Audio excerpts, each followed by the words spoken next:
Soulwind TV presents.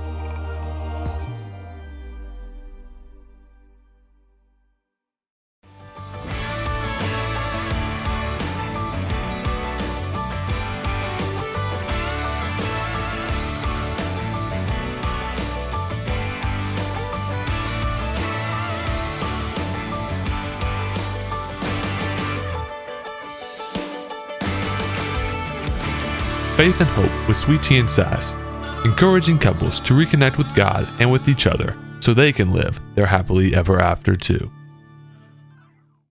Hello, everybody, and welcome to another episode of Sweet Tea and Sass. we are back again for another episode of where we started and where we're headed to, and Where are we headed the to? many trials and tribulations of a married couple. Yeah. Yeah, when you've been married 38 years, you got lots of trials and tribulations. It's like being on a roller coaster. Yep, And it just never and it's stops. never always going straight You up. don't ever go, and come to that, okay, it's over.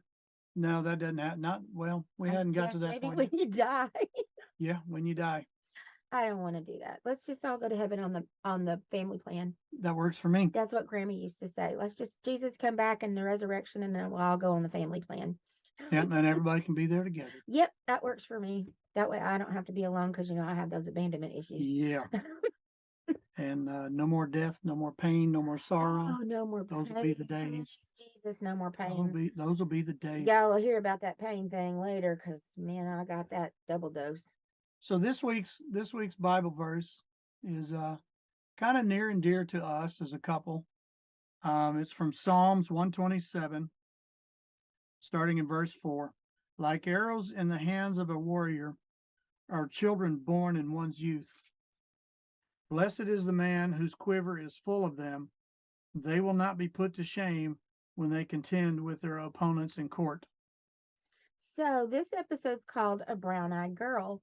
So you might guess with that verse what this episode's going to be about. Yes. Our little brown-eyed girl. So we were a year and a half into our marriage, and things were rolling along and having fun, and We decided we wanted to add to our family. and We were ready. we I was ready. we started getting ready for a child, and she let me know one day that I think I'm pregnant. So we really got excited at that point, and it was, I don't know, 2 or 3 weeks into it, we lost the child, We found out we weren't going to have a child. and that was very devastating. And you have all kinds of thoughts running through your mind And emotions. as a man, and also as a woman, and you know, was it something that I did? Could you not? And of course, for her, it's like, am I not able to carry kids, or Oh, yeah. all kinds of It's, emotions it's running through your mind. devastating. And we had friends that were having kids, and they were pregnant and having no issues at all, and And you so feel like as a woman, you feel like a failure. You feel like that you have failed.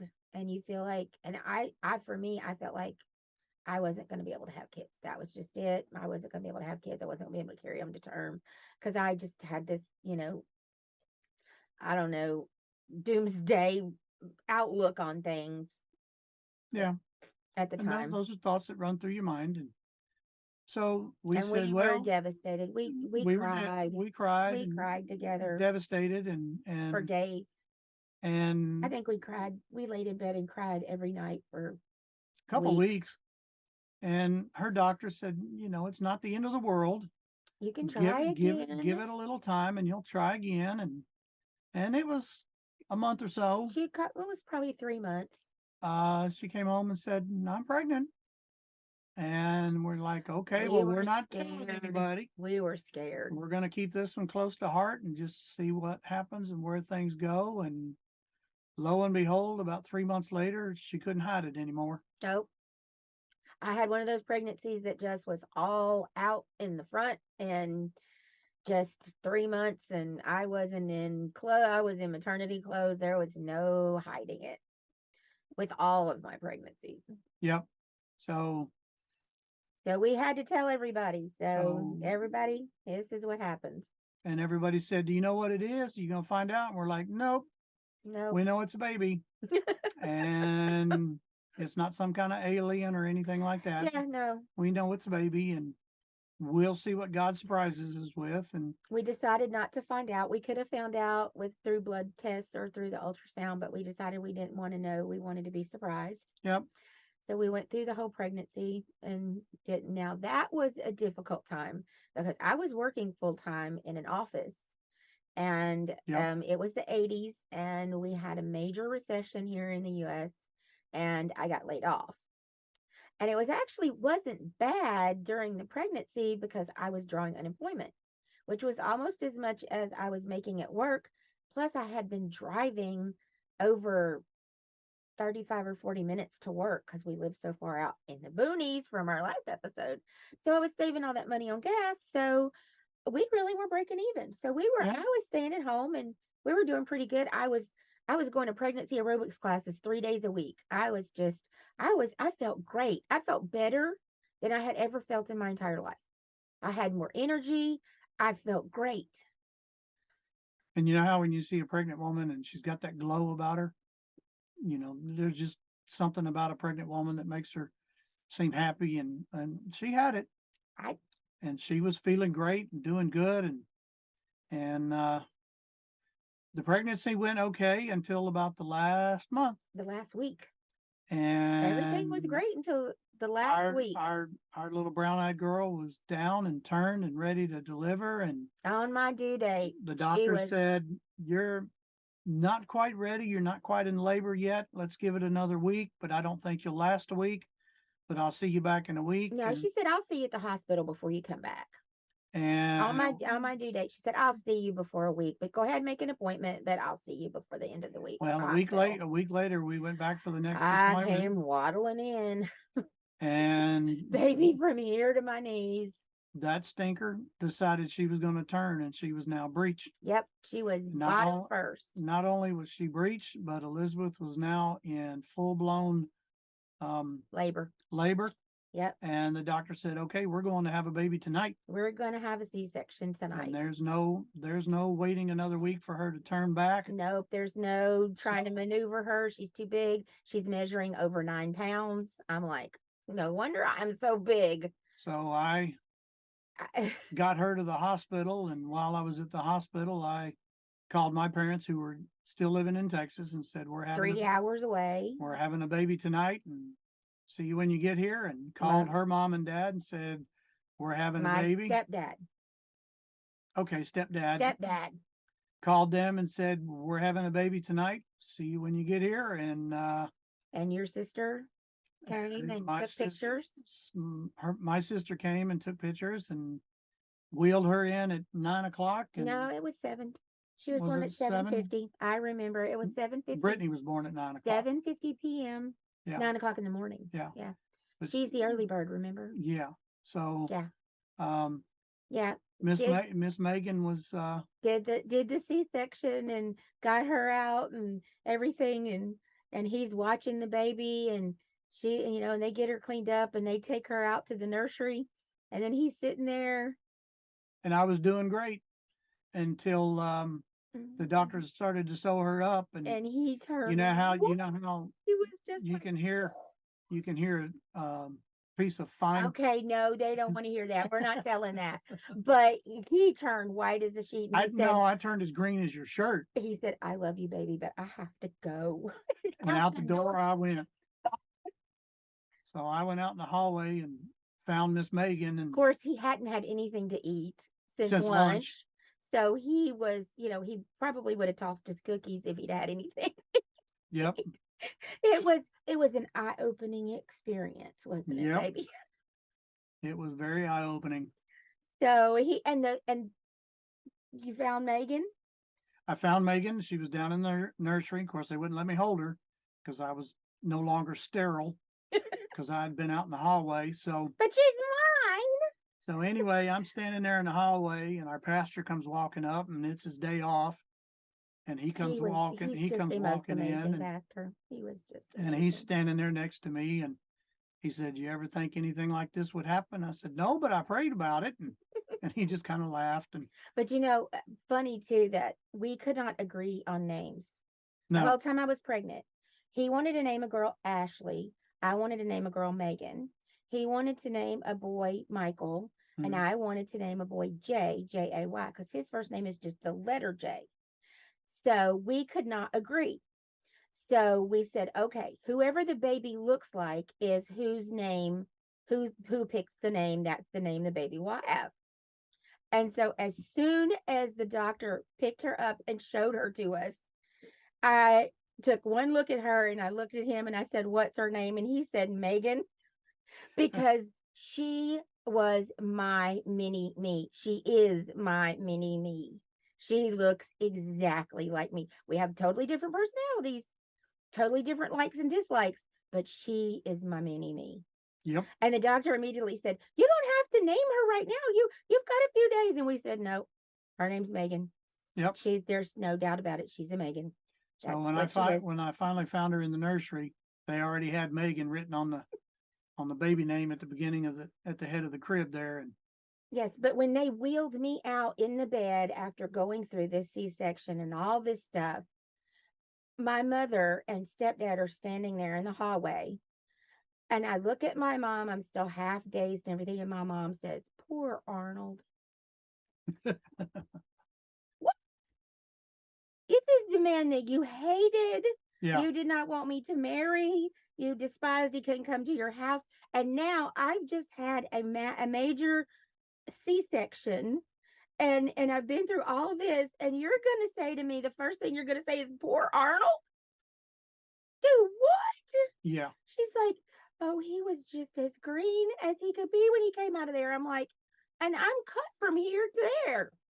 And you're going to say, 'Poor Arnold.' Give me a break. Make up your mind where your loyalties lie, woman." So they wheeled her into the room, and it was uh it was a couple hours before they brought Megan in Yeah, it was like because 4 hours. you At were in some like pain. And 7:50, and they didn't bring her in until midnight. yeah, Yeah. you were in some pain. And We kept calling down there like every 15 minutes. "Can we have our baby now? Can we have our baby now? Can we have our baby now?" Of course, that was the 80s and they did yeah, things differently. They didn't room in and all that like they do now. right. So But we they were they bugging the crap. And then I kept saying, "Go down and check on her. Go down," like they were gonna, abduct I her or wore something. a path in the tile floor going back and forth to the nursery. "Can we have her? We're gonna bring her down in a little while." And they didn't bring her in 3 minutes. I was like, "Go check on her." But she was also having some difficulties as No, far. she didn't. She was fine. She didn't have any problems because she went through that much labor. She didn't have any issues. Oh, okay. Our other two did have some Yeah. issues. But she was they finally brought her in, and they put her Uh, in her arms. And Now, there's a wait a minute. preface to this. There's a preface to this. The whole time I was pregnant, if I would be sitting in the house when he would come home from work and he'd say, "How are my girls?" Now, we did not find out that she was a girl, but he was convinced he was having all girls. He was convinced he wasn't going to have a boy. He was having all girls. And he'd say, "How are my girls?" She could have been still and not moved for hours, and she would start kicking as soon as she heard her daddy's voice. Every time. Now, that's the preface. Now you tell him. So when they wheeled her in and put her in her arms, I Now, they put her in your arms first because you were holding her. And I was in the bathroom, I guess, and I came out of the bathroom and I said, "There's my girl." And she immediately turned and looked at me and smiled. And she craned her neck. she was only 4 hours old, and she cracked an eye and smiled. She looked right at her daddy.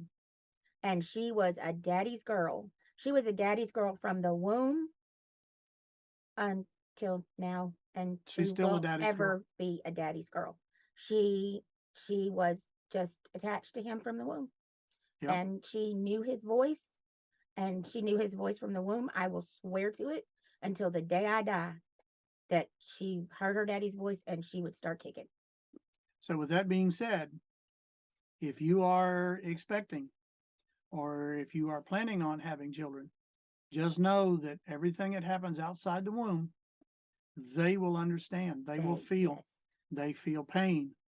They feel anger. They feel hatred. they feel your stress. They feel the mama's stress. They feel They the feel the mama's environment stress. They there's feel stress in they the feel environment. they feel the joy. They hear music. They hear everything and feel everything that goes on. I don't Yes. care what people say. They know what's going on. Yep. And which was probably a lot of what I carried through because when my mother was expecting was a very stressful time for her and for her family and everything, and that was probably a lot of things that I experienced as well. And so they know Yep. prenatally, but they feel what's going on, they hear what's going on. And so you need to be aware of that, because you need to be sure that they have a good environment to start out with. Because I'm telling you, when you start out behind the eight ball on that stuff, It's it hard to get in front of it. is hard to catch up, and it affects your immune system. I have had a poor immune system my entire life, and I have had to fight to not be sick. I've had to take many antibiotics, many steroids my entire life because my immune system. Although all three of your pregnancies were My pregnancies were great. great I because you was were on so prenatal. healthy and I felt great. I'm on mega doses of vitamins now, but I get sick really easily. And it's always been that way. And the only time I did not was when I was pregnant. And so, but I have always been sick. I was so sick as a child that I was on so many antibiotics it turned my teeth black. My baby teeth were literally black. Yep. And then my adult teeth are discolored because of the antibiotics that I was on, because I was on so many antibiotics and I was so sick. And I have always been sick like that. And it's just everything that affected me, I believe, weakened my immune system, plus my mother not getting good prenatal care. Right. So be sure that you take good care of yourself and be sure of what's going on in your environment does affect that child. So try to keep whatever is going on, try to keep it at a good level, because you need to protect that child. That child becomes your number one responsibility. You need to be sure that baby has the best shot at life that it can get ahead of time.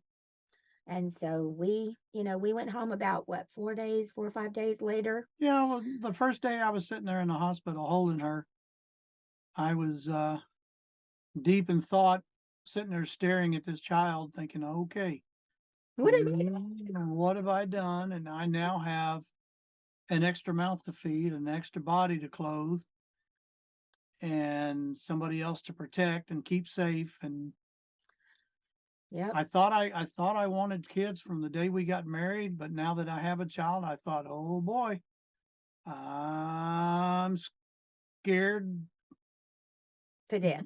to death, and this is going to be interesting. This is going to be a whole lot different, and it was a whole lot different. And I remember my grandmother came to the hospital. Her and my best friend Beverly came, and my grandmother was so happy. Yeah. She just held that baby and she said, "This takes me back 22 years. This Yep. takes me back to holding you 22 years ago, rocking you 22 years ago." And she was just so happy. Her first great grandchild. And they had she and I had such a bond because she was more like a mother to me than a grandmother. She essentially raised me until I was almost 6 Yeah. She had as a my mother. And she just thought Megan was the sun and the moon. Megan could do no wrong. She just adored Megan and everything about Megan. well, And wasn't just, she the one that said that I wasn't even around when she was conceived no, that was my mother. because she looked just like you? My mother said, "Elizabeth spit that baby out of her mouth. You weren't even home." Yeah. Because she But looked so much like me. yeah. And But she her did. her But and her grandmother and Megan had a very special relationship. my grandmother adored that child. Yep. Everything about that child, my grandmother just, I didn't know it until a year and a half later when we went to my grandmother's funeral. Everybody that walked in the funeral home knew Megan, knew Megan's name, and knew everything about Megan, because apparently it was all my grandmother talked about. And that just makes my heart so happy that they got to know each other. Yep. Even though Megan doesn't remember, Megan still feels a close bond to my grandmother because of that.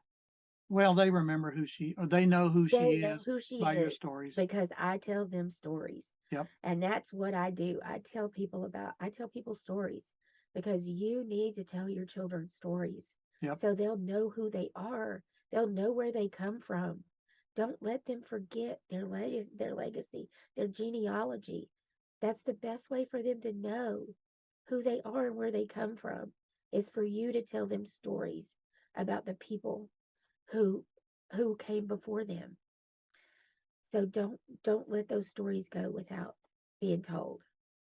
Yeah, I'm tearing up. I know you're scratching your eye, but I got tears going out. But I do that every time I talk about my grandmother Yep. because She was a special lady. she's the most special person that besides Sweet Tea here. She's the most special person that I've ever known. Well, we don't want to end this episode on a sad note, but No. it was a happy time for us. We And lots of changes. lots of changes coming on.